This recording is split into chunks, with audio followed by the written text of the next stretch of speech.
Bonjour, donc une petite vidéo, ça sera sur la réparation d'un ventilateur de clim réversible ou pompe à chaleur du groupe extérieur bruyant, donc très très bruyant, donc problème de roulement.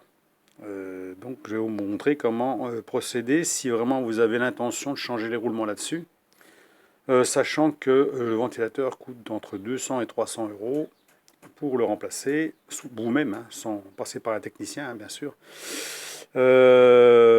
Si vous changez les roulements, ça vous coûtera environ 4 euros par roulement, plus les frais de port si vous commandez sur Internet. Donc alors, les roulements, c'est ce modèle-là. Voilà.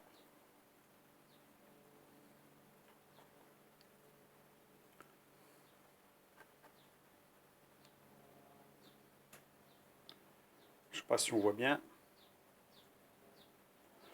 Voilà, Made in China, bien sûr, il y a deux roulements, hein, voilà. Petit roulement comme ça. Donc là, je vais éteindre, comme ça on a vu. Ça permet de voir le modèle sans se casser les yeux, hein, donc c'est bien. C'est un moteur sans charbon, hein, déjà à la base. Voilà le moteur.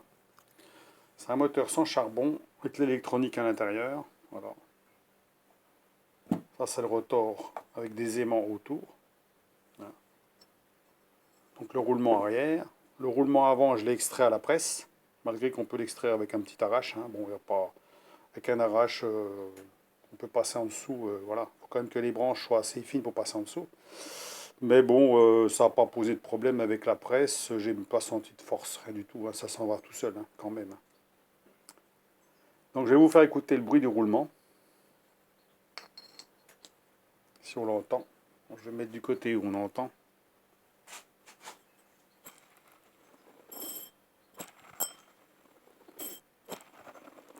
Ah, c'est ce côté-là, l'autre côté là, derrière.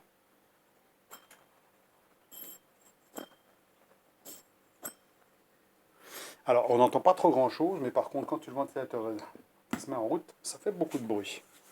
Donc, alors, c'est pas compliqué à les monter, en fait. Vous avez une flasque comme ça qui est dessus, qui est montée dessus, qu'on peut déclipser avec un tournevis tout autour. Donc ça s'en va.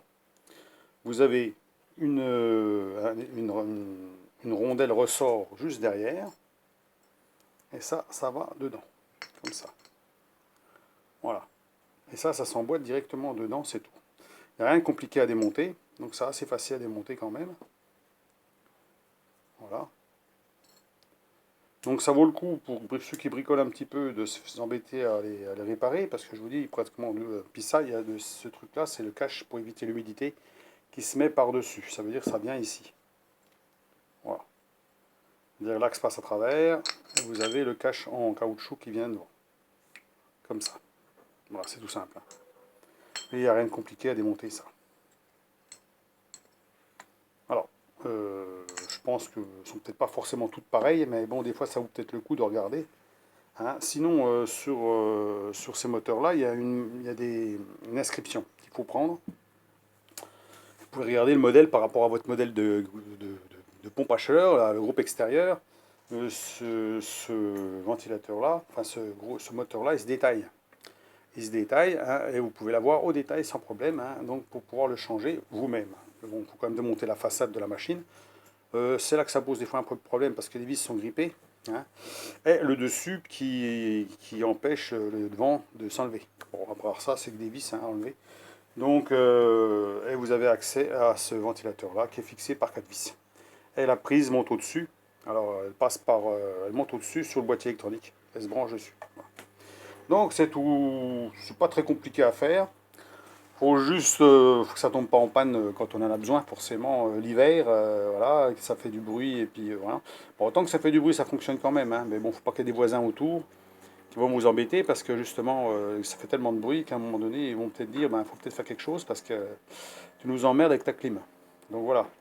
Donc alors, moi, c'est pas arrivé, hein, mais bon, ça pourrait arriver à des personnes, justement, euh, qui pourraient avoir ce problème-là, hein, et puis que bon mieux de mettre une fortune dans un moteur, hein, si c'est juste un bruit de roulement, bah, de pouvoir le remplacer eux-mêmes, remplacer les roulements. Je vous dis, sur internet on les trouve. Vous avez vu le type de roulement que c'est, hein, c'est 608Z.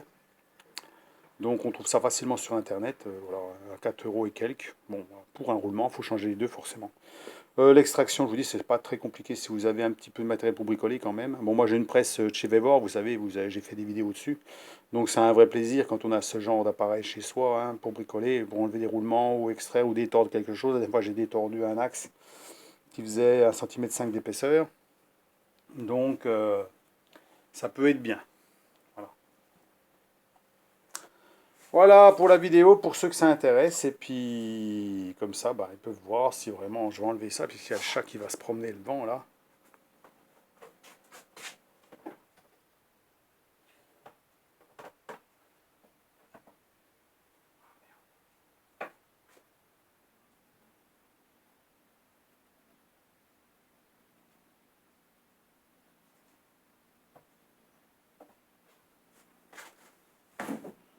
Voilà, donc c'était juste pour une petite vidéo pour ceux que ça intéresse de bricoler eux-mêmes et puis ma foi de faire.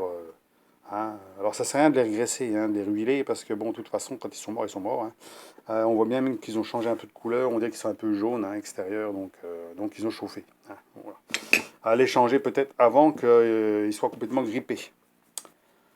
Donc je vous laisse cette petite vidéo, dites-moi ce que vous en pensez, et puis ma foi, si vous avez un jour un bruit bizarre, parce que normalement quand il est neuf, ça fait pas de bruit du tout, hein, vous avez juste un bruit de soufflerie, c'est tout, et pas un bruit de sirénement ou autre chose, voilà, hein, donc, et à la main on le sent pas, hein, vraiment à la main quand on tourne l'hélice là,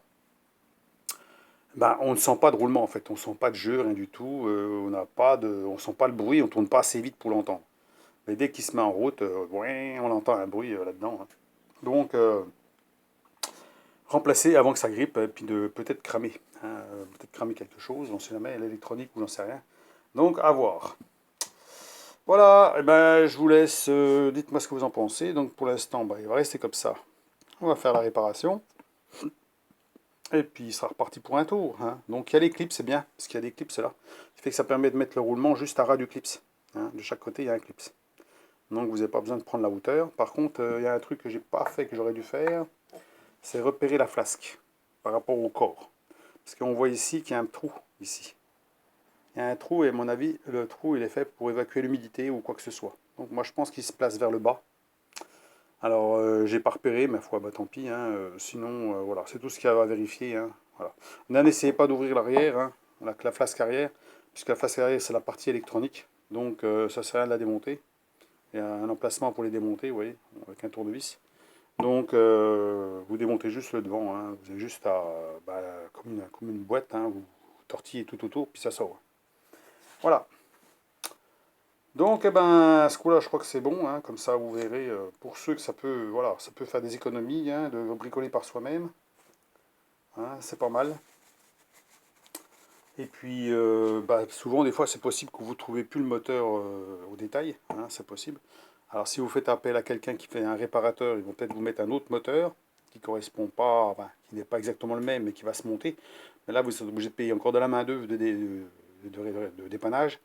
Et là, ça va vous coûter peut-être 500 euros. Là, voilà, le double de ce que ça coûte. Hein. Donc, voilà, donc pour la petite réparation, hein, donc toujours intéressant. Le remontage, bon, faites attention qu'il n'y a pas de copeaux, quoi que ce soit collé dessus. Hein, donc, voilà. Et puis, avant de remonter le devant, vous faites un petit essai pour voir s'il n'y a plus de bruit, puis c'est tout. Hein. Voilà. Allez, à la prochaine vidéo. A plus, sans voir.